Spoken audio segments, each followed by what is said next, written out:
What's up, guys? Barry Game here, back with some more Idle Heroes, and today we're going to be talking about the upcoming week, Chinese New Year, because, well, this week's event is pretty boring.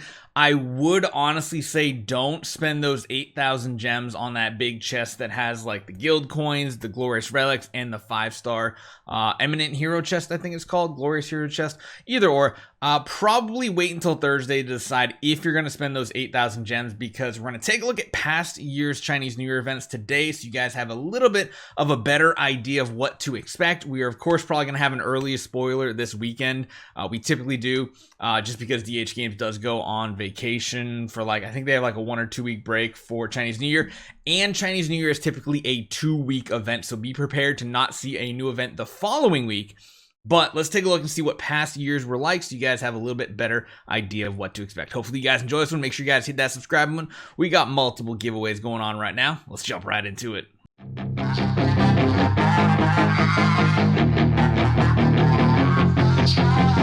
So first off, let's talk about 3 years ago, actually, at this point. Holy cow. 2020's Chinese New Year event. It was probably one of the best events ever, mainly for people who save scrolls because, Carry was like the most meta-defining hero in PvP in the entire game. And of course, she had plenty of other uses, making Sealand 20 and Dark very easy to do with even some like baby carries, baby Amon Raz, and like a 6-star Aspen, just game breaking. It was really rewarded for skipping Christmas in 2019 when Tara came out, and really benefited from her coming out. So that was pretty crazy.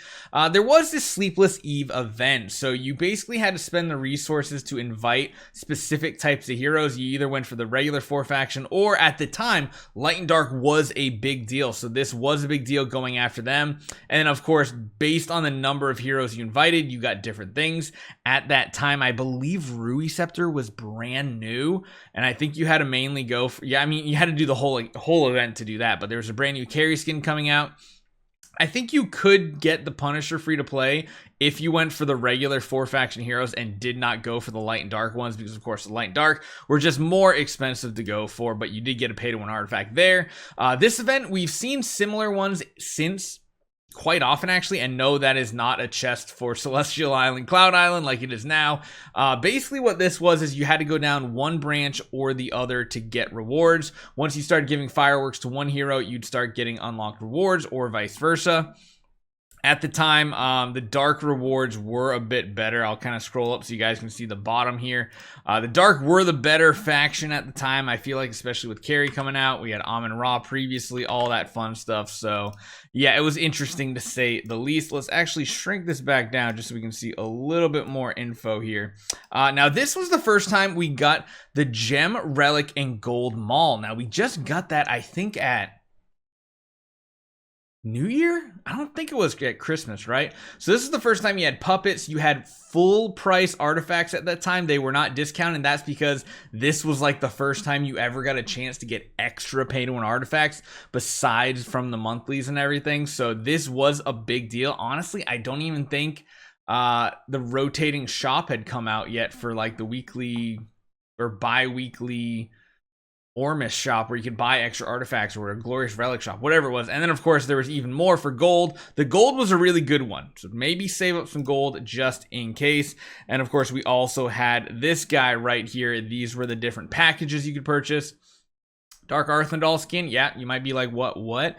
She was actually still pretty strong, because this was a little bit after the E5 meta had come out the year previously, so it wasn't too bad. And then finally, this was the first time we saw a New Year growth plan, I believe.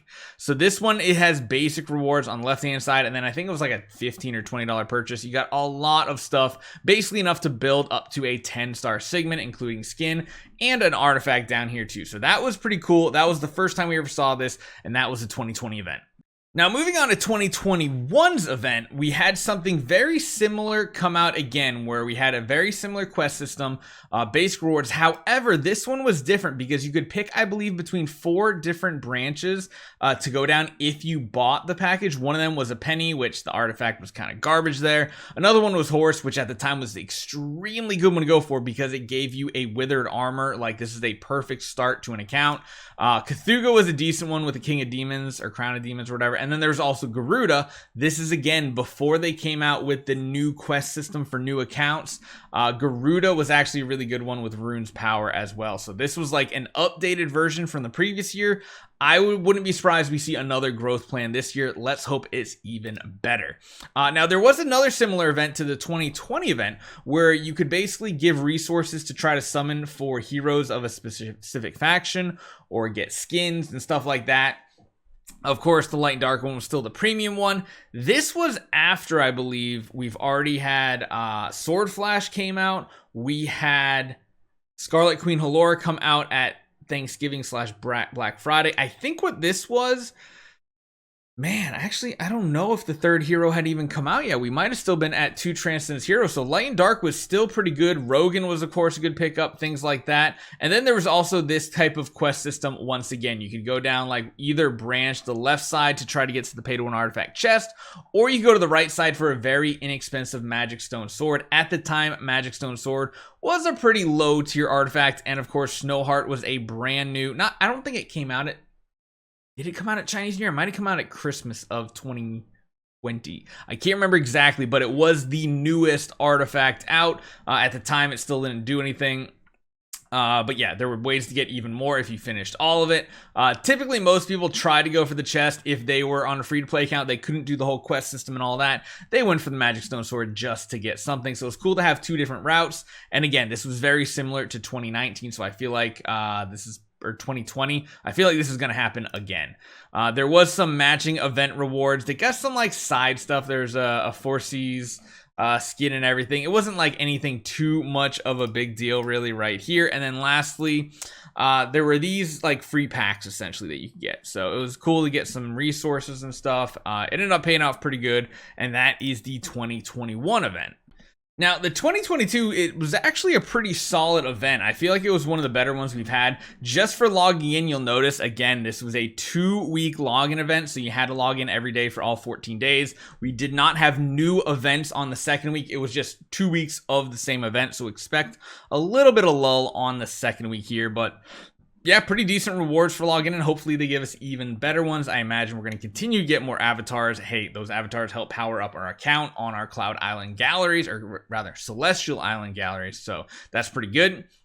There was a temple fair where, there were some things you could purchase. Mainly the pay-to-win artifact was the good one. Of course, exchange all was literally for like buying out the entire event. And of course, this chest right here, that guy was, I believe it was like a premium Cloud Island resource chest. This is interesting. So this right here was all the quests to complete to get everything you needed to get all these little cookies. Start 1 4-star above tavern quest, 5-star and 6-star or above. Again, you want to make sure you're saving all those tavern scrolls that you're getting to hopefully be able to finish all this. But you do have 2 weeks, so there's not a huge rush. This year was when EOS came out. It might have actually been the Transcendence version, Sun Devourer EOS. I don't remember. Actually, yeah, it was. I'm pretty sure it was Sun Devourer EOS had come out at this time right here. So you needed to actually build her, light them up to get more of these. And then there was decoration missions, just doing arena battles, consuming gold, consuming spirit to build heroes. Pretty simple. This one was easy if you were building the hero for the most part. So it was pretty solid. Yeah, it was actually when EOS was in. There was this special spin to win, which honestly, if they brought that back to give us more eggs, since we need more eggs right now, that would not be the worst thing in the world to see. There were some cores of Transcendence. There were some other really good resources here. And then, of course, there was another New Year growth plan. They did update it. They took Horus out, they put Tix in, they took Cthulhu out, they put Mirax in, Penny and Garuda were still kind of the go-tos here. So yeah, there were different routes for each one of them as well. And there was a transcending fight. I think there was one more thing over here. Yeah, the New Year relay. I'd imagine we're gonna have another relay coming this time again, getting some premium stuff. It looks like EOS's skin was attached to it. So we are getting a brand new hero, Elena, and then we're getting a, what is it? Phantom Defier Elena, Transcendence, same exact week. So it's a 2-week event for both of this. So be prepared. We're going to try to break down all these heroes and let you guys know what it's about. But hopefully this gives you a little bit of insight about what to expect for next week, because Chinese New Year is going to be good. It's usually one of the better events of the entire year. So hopefully you guys enjoy this one. Let me know what you guys think. Just start saving some gems, start saving your heroic scrolls, and start saving your gold. See you guys next time.